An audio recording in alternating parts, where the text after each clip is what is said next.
Robert, thank you very much for coming to Utility Week Live and for joining us in our keynote theatre. It was great to hear some more about why you're so interested in electric vehicles and low carbon technologies generally. So what do you think, what's the most exciting thing you've heard about in the past year or so that really from a consumer perspective makes you enthusiastic about a low carbon future? I mean, I think my optimism and anxiety sort of raise in equal levels, because I think the challenge that we're faced with as the human race on the planet, I mean, one of the things I always say is the planet is fine. The planet will still be here in a million years. We might not. You know, we're facing, I think, an existential crisis as the human race, and that it isn't impossible for us to change that and mitigate it and do something about it, but it's very, very difficult. So I think for every time you see another system like we've been discussing this morning of a more, in a way, a gentler and less impactful way of generating energy, of using energy, there are equal challenges globally in terms of materials and how we extract them and how we use them and how we recycle them. And, you know, we're up against a really big problem, I think. The more you learn about things like plastic waste in the ocean, I mean, these things that have become very public of late have been bubbling away for decades, and we just sort of ignore it. And it's just becoming a kind, I think we are approaching a kind of crisis. There's more and more people who I respect, whose opinions I respect, who are very well versed in this stuff, who are fairly pessimistic. So I think we've got a massive challenge. That said, the speed of development and the speed of change in that market is remarkable. I mean, obviously in electric vehicles, all the companies that 5 years ago said, oh, electric vehicles will never catch on, they are now all making electric vehicles. All of them, you know, even Toyota. And Toyota have been a company I've done a lot with in the past with hybrids, and they're still pushing hybrids like mad, but actually they're developing a complete range of electric cars that comes out next year. But there was this report out this morning that was talking about, the electric vehicles are still just going to be a blip because only 1 in 4 consumers will take them out. Do you find that disappointing, or is that just a challenge to fight? I think it's a challenge. I don't think it's true. I think the interest in that is spreading. So when I first started talking about it 10 years ago, it was a really lonely world. I met 1 or 2 eccentrics who bought electric cars or who drove electric cars, and with very, very few people, a tiny, tiny minority.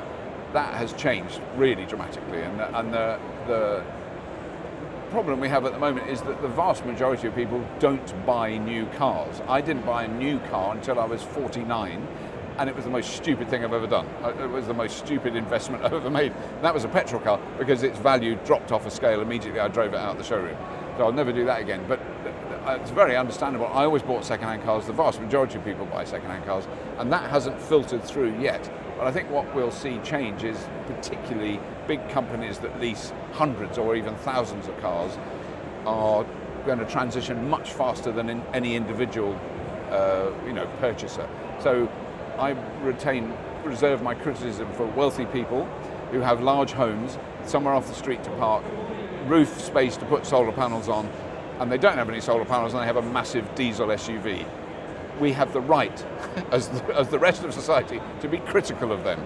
People can be critical of me for being an elitist person with solar panels on my roof. I'm proud to wear that badge. If you want to say I'm an elitist, yes I am, but I'm not driving a filthy diesel past your kid's school.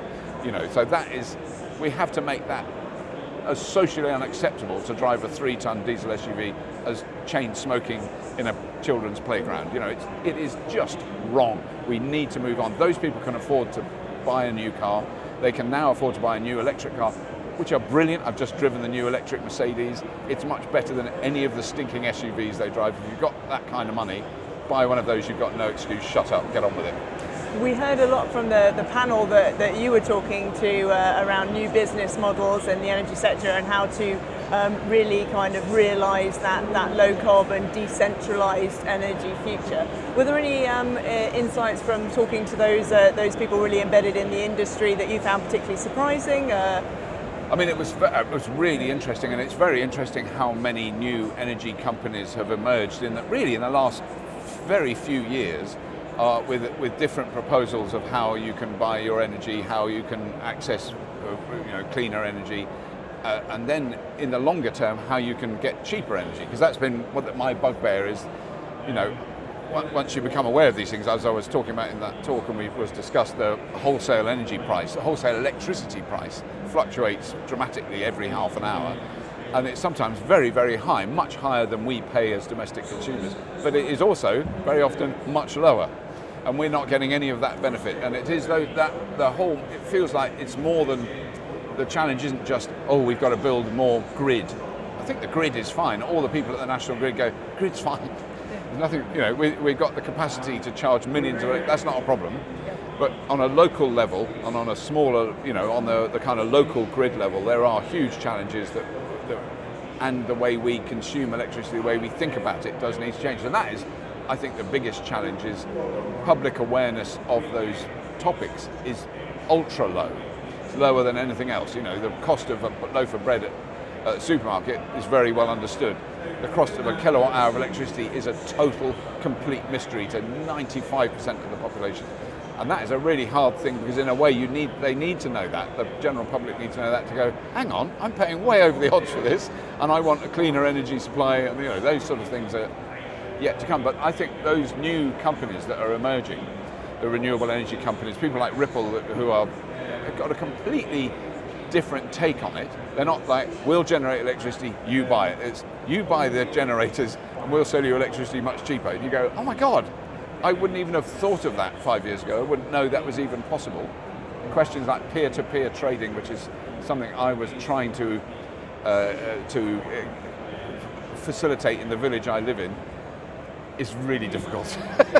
And that takes legislation. That's nothing to do with what any individual can do. That's about the legislation that controls the grid, the way the grid trading operates. And those things are too complicated for normal people to even consider. But the potential in that is phenomenal.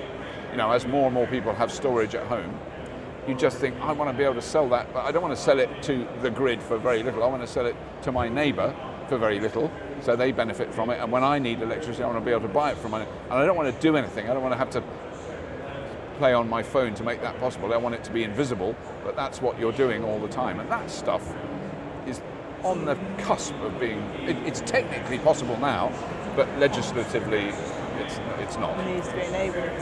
Well, I'm really glad you found it interesting being amazing. part of the panel. Yeah. You've got Fully Charged Live coming up soon. Yeah. Which new vehicle are you most excited about having there this year? Oh Lord, I suppose we already released that. So the Tesla Model 3 is going to be there in large numbers, which is the kind of it's very hard not, because I am desperate to not be a Tesla fanboy. But having just driven one a few hundred kilometres in Europe, it's just really good. I didn't want to like it, it's just brilliant. It's energy efficiency. That is what they've got down to it. How far it goes on a kilowatt hour is further than anybody else can do. It's a really nicely made car. There's lots and lots of problems with Tesla, but they have absolutely devastated the traditional car industry. They have frightened the living daylights out of them. And so, the most recent car I've driven is a Mercedes, very expensive luxury SUV. Beautiful. It's beautiful. So this is what I was saying earlier about wealthy people. You have no excuse. Buy one of those, because it's much better than anything else you've driven. It's a fantastically made car. They haven't made a compliance car. There was a curse about 5 years ago where all these manufacturers would make an electric car because they had to balance their carbon, but it was an absolute con, and they weren't very good. What they're now doing is, we're making cars, mass-producing cars that are desirable. Volkswagen, Honda, those are the next two that are coming out. We unfortunately can't get them because they're still in development, but we've seen those. They're amazing game, much smaller, much more sensible, cheaper cars. Just a wonderful step change. They're not like a diesel car with a different engine. They're a totally different machine. Well, fantastic. I hope that the show goes really well. Thank you. And thank you again for coming to Utility Week Live, and I hope you enjoy having a look round I am later definitely today. going to have a good old look round today. Thank you very much.